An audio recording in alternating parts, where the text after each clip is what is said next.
And Texas are razor close. And now, here's Rob Dibble. All right.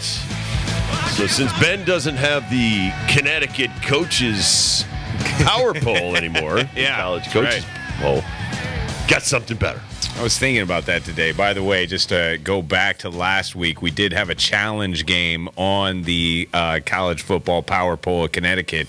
And The UConn Huskies do not have to go to the dumpster. They are going to still stand in line with their win over Sacred Heart. but they're still not even holding the rope. No. They don't even get to hold that velvet rope. No. And let Listen to people what in Coast and out. Guard That's right. tells you. They've Yep. been in line all year. They know how to act. They know how to do it. But now we are down to just the Division I football teams, and unfortunately we do not possess a team in the state of Connecticut that is in the talks of potentially making the college football playoffs. So let me try to simplify all of this nonsense for everyone. It's real easy for the top four that are in the way I see it. Georgia beats Alabama. Georgia is in. Alabama beats Georgia. Alabama is in. Oregon beats Washington. Let me stop you there, though. Is Georgia in?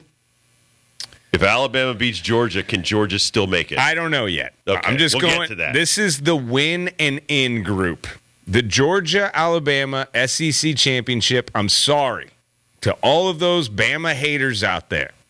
That's a win and in game. Washington, Oregon. I'm sorry. That's a win and in game. Oregon, with one loss, will have a conference championship as well to lean on. Michigan wins, they're in.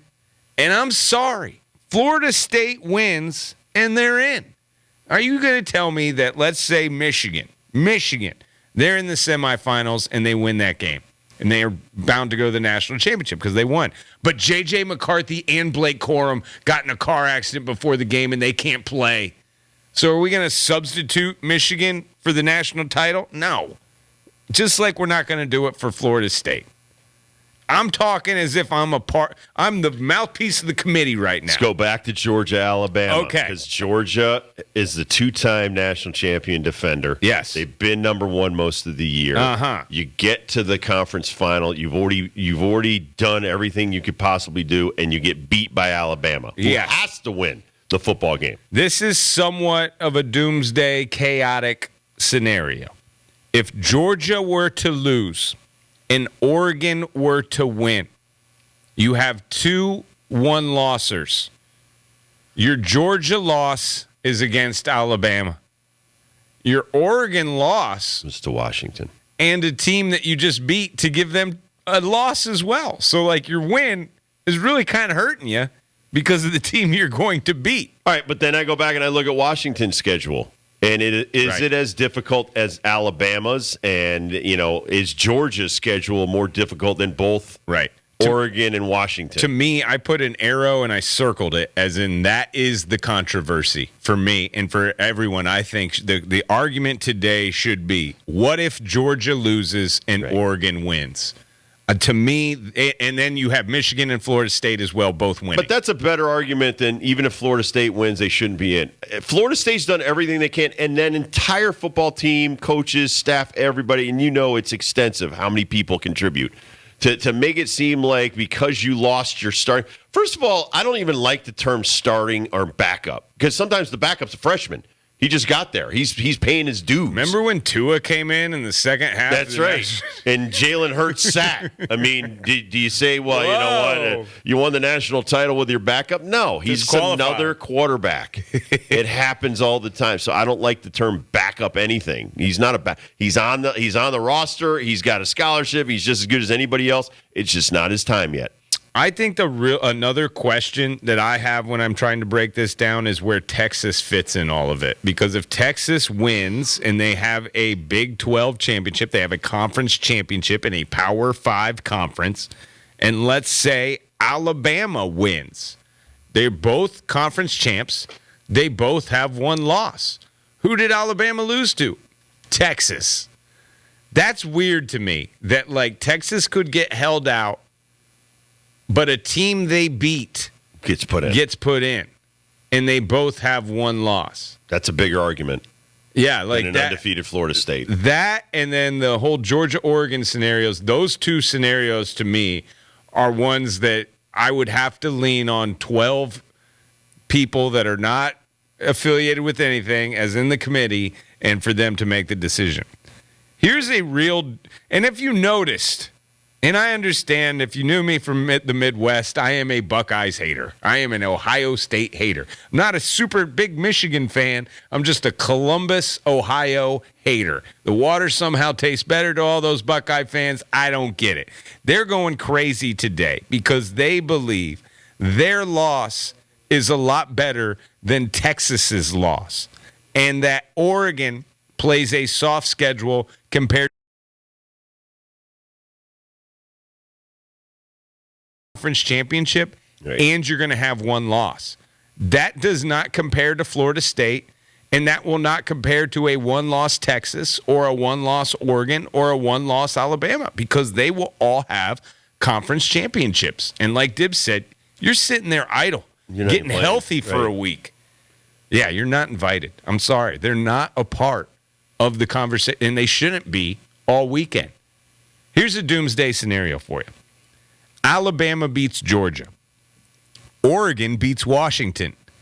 Iowa beats Michigan. And Louisville beats Florida State.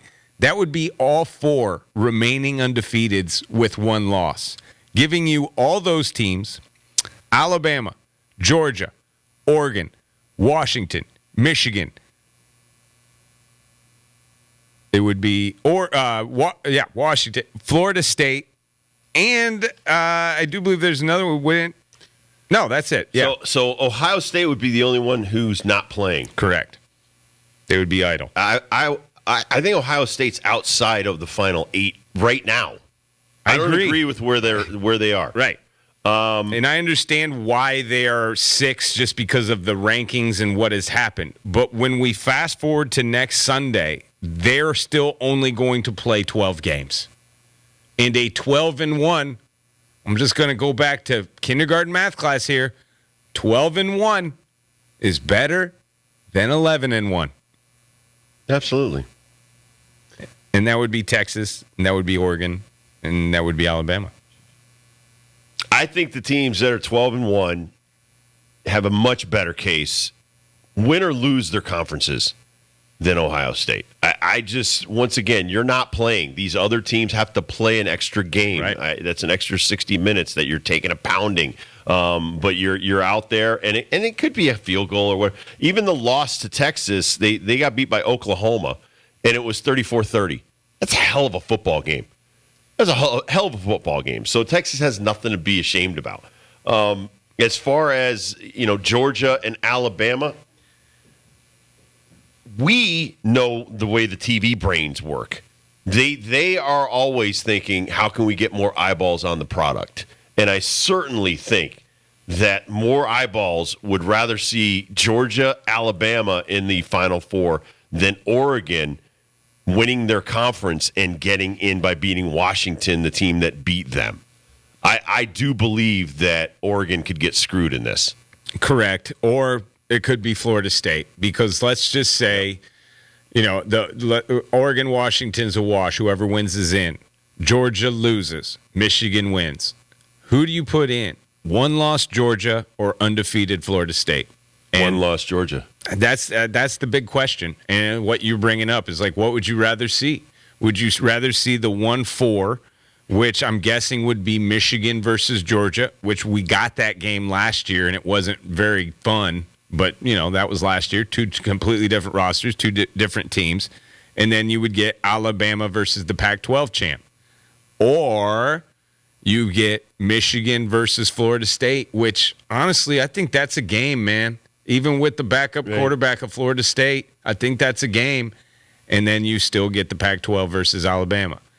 It's fascinating how we got to the point, and just where you always say this about Major League Baseball. Man, we play 162 and we still got a game to play to decide it's it all. Insane. And that's this year. That's this year for college football, where all of these teams intertwine and play each other, just like in Alabama versus Texas at the beginning of the year. Like, that's my biggest argument too of the whole. Well, the season still is a tournament. Yeah, like you still need to win week 1 just as much as you need to win week 13, and I think that's fun. And it's fun to look back at, and we're going to be splitting these hairs next year as well when we're talking 10, 11, 12 instead of talking 3 and 4. And just next year, and I think with this year or these last, well, how are we doing this? So let's say 10 years that we've been doing the 4 teams. It has added so many more, I always want to say franchises, schools, and fan bases with hope, where you can lose a game against Texas at the beginning of the year and still win a national championship because you got better. And, man, we were talking yesterday how Milrose was benched after 2 weeks. Right. And Alabama kept on getting better.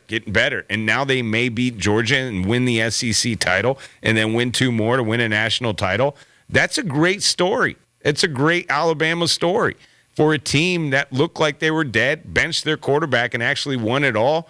To me, that's sports. That's a sports story. And I think you're getting more of those stories with more teams with a possible chance. And that's what you get with 4, and you're going to have it even more with 12. I even look at, I mean, you know, the last 20 years, the SEC conference has just been a monster of a conference. And Georgia wins the East every year. Alabama wins the West. But they play such tough schedules. And I know Nick Saban said this. He'd rather just play conference schedules. He doesn't like out of conference. He gets the loss by playing Texas. And obviously putting Texas on that schedule a few years ago, Texas has gotten better. All of a sudden, Texas comes in with Sarkisian and takes them out. And that's their blemish. But they were 8-0 in their conference play this year. Georgia was 8-0 in their conference. I think you should be rewarded somewhat for that and how tough those schedules are. And I'm not talking about Florida State, and I'm certainly not talking about Oregon and Washington, because certainly the Pac-12 has been watered down the last couple of years, and now everybody's leaving, and you're going to have 2 teams left in the Pac-12.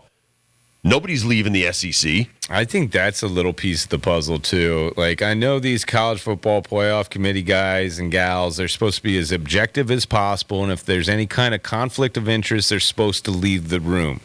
But you can't tell me that the SEC, the Big 12, the Big 10, and the ACC are due more money coming up in the future and have an affiliation or at least some kind of, honor code to boost those conferences up. And to hell with this other conference that's dissolving. Like, why should we help them? It just blew up. Why should really, there's 4 major conferences now. Right now, as we speak, like after this Pac-12 Washington-Oregon game, that will be the final Pac-12 game in the history of that conference.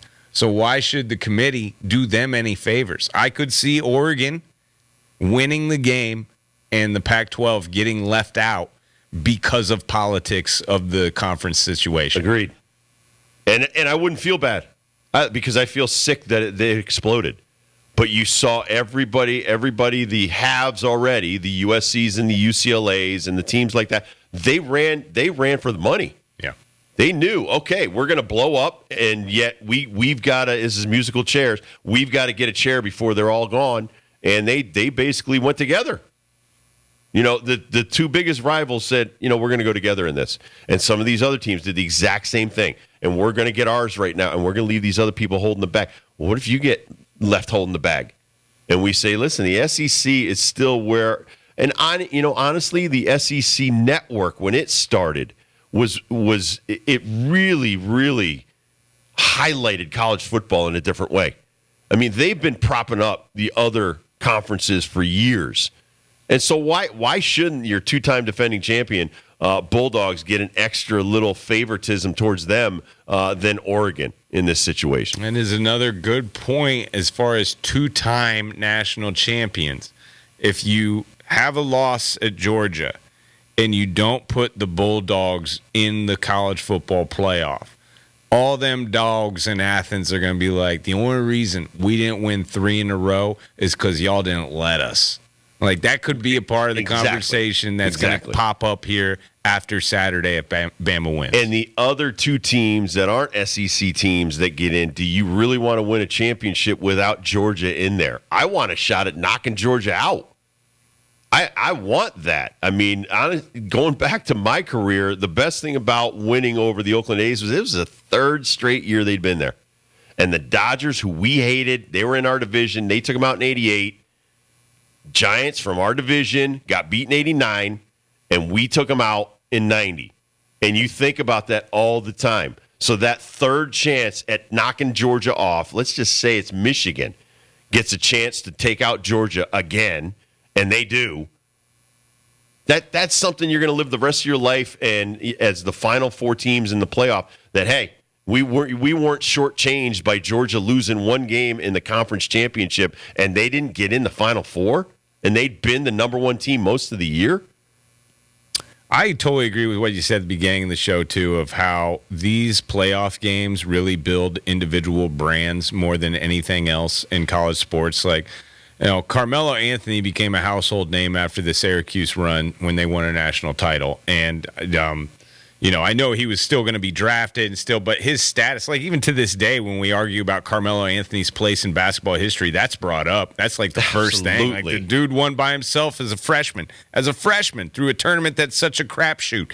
And like Georgia, just Georgia in particular, how much do we know about all the individuals on that team? Like we know the tight end Brock Bowers because he's been there for 3 years and he's played in the national title every single year. But like Kendall Milton, their best running back, I barely see this guy play. I bet you a lot of people couldn't tell you who the hell the running back or the quarterback was from Georgia. Isn't it Carson Beck?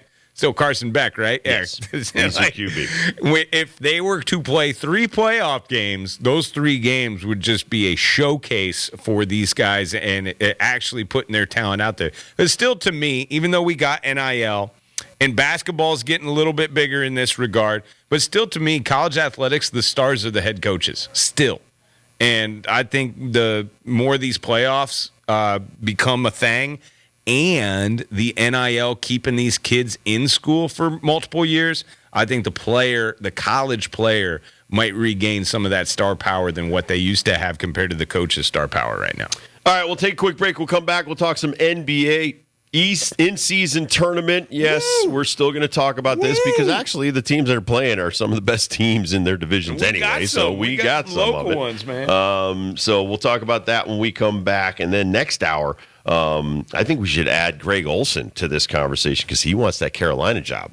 Oh, really? I want to get your thoughts on that as well as all the other NFL news that's going on today. So let you digest that for the next 45 minutes. We'll take a quick break. We'll come back. Rob Dibble Show with Ben Darnell on your afternoon drive. Thank you so much for keeping us on the air.